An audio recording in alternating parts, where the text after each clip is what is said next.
J'ai eu une discussion avec le jeune pour se demander euh, à quel âge il est nécessaire de se marier. Beaucoup de jeunes m'ont posé la même question.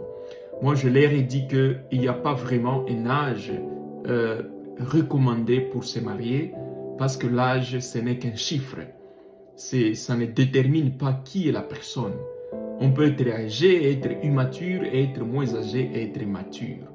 Alors, mais il est aussi important de savoir que l'âge peut jouer un rôle sur l'expérience. C'est-à-dire une personne qui a commencé par exemple à sortir avec des filles à l'âge de 15 ans, quand il a 25 ans, il a 30 ans, il a eu à parcourir beaucoup de situations avec les filles, eh bien cela aide beaucoup plus sur l'expérience qu'il a acquise, mais aussi ça aide s'il a eu peut-être des amis tout au long de cette période qui se sont mariés et qu'il a vu quel genre de vie ils ont mené, ou soit des familiers, ou soit de personnes dans ton entourage. Ça joue beaucoup plus pour comprendre la bataille à laquelle on peut être attendu. Mais de toute façon, quelqu'un peut avoir échoué et toi tu réussis, ou l'autre peut avoir reçu mais toi tu échoues. Donc, la chance de l'autre ne peut pas déterminer ta chance à 100%, mais on peut s'inspirer de ça.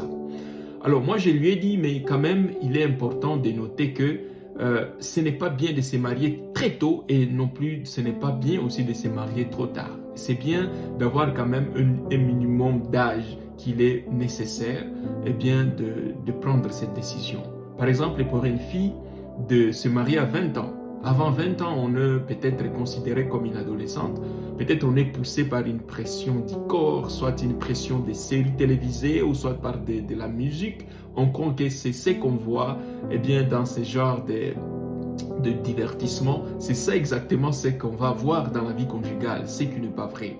Ou soit il y a des garçons qui peuvent aussi se dire je vais me marier à 25 ans, c'est quand même aussi acceptable. Comme on a toujours dit que psychologiquement, les femmes ont des ans d'avance psychologique que les garçons. C'est-à-dire, une fille qui a 20 ans, elle réfléchit comme un garçon de 22 ans. C'est-à-dire que quand tu te maries avec une fille de 20 ans, toi garçon de 25 ans, cela peut créer un bon équilibre si toute chose étant égale par ailleurs. C'est-à-dire que si vous avez presque une même expérience, ou soit si toi garçon tu as quand même une expérience un peu plus en avance que la femme.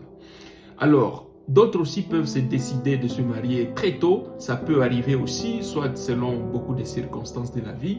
Soit la fille a été engrossée à l'âge de 16 ans, 18 ans et qu'elle ne veut pas peut-être rester fille et mère à la maison, ou soit le garçon il est prêt à la prendre, cela peut jouer. Ou soit elle a perdu tous ses parents, elle a perdu ses familiers, elle n'a aucun soutien, elle trouve que le seul refuge c'est d'avoir aussi sa propre famille.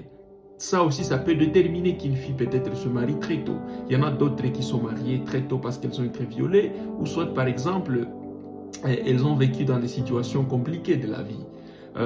Ça aussi, ça peut pousser, ça peut arriver. On ne peut pas condamner quelqu'un lorsque cela arrive dans sa vie indépendamment de lui.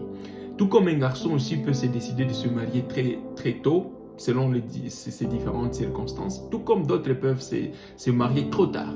Il y en a d'autres qui ont décidé de se marier trop tard, soit à cause des déceptions qu'elles ont encourues tout au long de leur passé. Elle a eu une déception qui l'avait tellement choquée qu'il ne l'a pas permis d'avoir la confiance vis-à-vis de la femme. Ou soit par exemple, il peut se dire que je vais me marier trop tard parce que financièrement il n'est pas prêt, il a traversé beaucoup de chômage, beaucoup de difficultés financières, ou soit il se sent psychologiquement ou soit physiologiquement, c'est-à-dire physiquement, il n'est pas vraiment prêt. Il ne se sent pas vraiment encore une fois prêt pour prendre la décision de se marier. Bref, la décision doit être tellement personnelle, ça ne doit pas dépendre de la pression qu'on reçoit des amis, de la pression qu'on reçoit de la famille, parce que lorsque tu vas traverser le moment difficile, lorsque tu vas traverser des difficultés ou des problèmes, tous les gens qui te faisaient pression vont te fuir. Même le moment où quand tu veux te marier, les personnes qui te disaient « Oh, il faut te marier » sont le moins qui contribuent même pour ton mariage financièrement ou matériellement. Ils te fuient ou ne te parlent pas pendant ce temps-là jusqu'à ce que le mariage se passe et puis ils commencent encore à te parler pour t'éviter. Alors qu'ils te faisaient pression. Et quand tu auras des problèmes avec ta femme ou ton mari, ils seront toujours le premier à te critiquer, à te dire que tu es faible, comment tu n'arrives pas à résoudre ce problème-là, ou à te critiquer ou à te vilipender auprès d'autres personnes, pendant qu'ils ont été le premier à te pousser. Donc, la décision doit être personnelle, parce que c'est aussi la gestion de problèmes, la gestion de bonnes ou de mauvaises choses, des pros et des cons, c'est aussi personnel. Donc, rassure-toi que tu es prêt, d'abord psychologiquement, tu sens que tu es prêt à t'engager, et aussi tu es aussi prêt physiologiquement, tu sens que au niveau physique et au niveau sexuel, tu sens que tu es aussi prêt, c'est aussi important. Mais également au niveau matériel, tu es aussi prêt, au niveau financier, tu es aussi prêt parce que tu dois payer des factures, tu ne dois plus rentrer chez toi pour aller demander à manger, ou quand tes enfants doivent aller à l'école, ce ne sont pas tes parents ou tes frères ou tes amis qui doivent le prendre en charge, cela doit venir de toi-même. Alors tu dois te rassurer que tu as aussi le minimum de moyens financiers pour faire face aux besoins potentiels. Aussi la femme qui peut-être t'avoir fait pression de la marier, peut aussi être la première à se plaindre lorsqu'il y a un ça ne va pas. Oh voilà, tu ne m'achètes pas les habits. Oh voilà, l'autre, ils ont une voiture mais nous on n'en a pas et qu'on sort. Donc elle peut aussi être la première à commencer à critiquer, à se plaindre.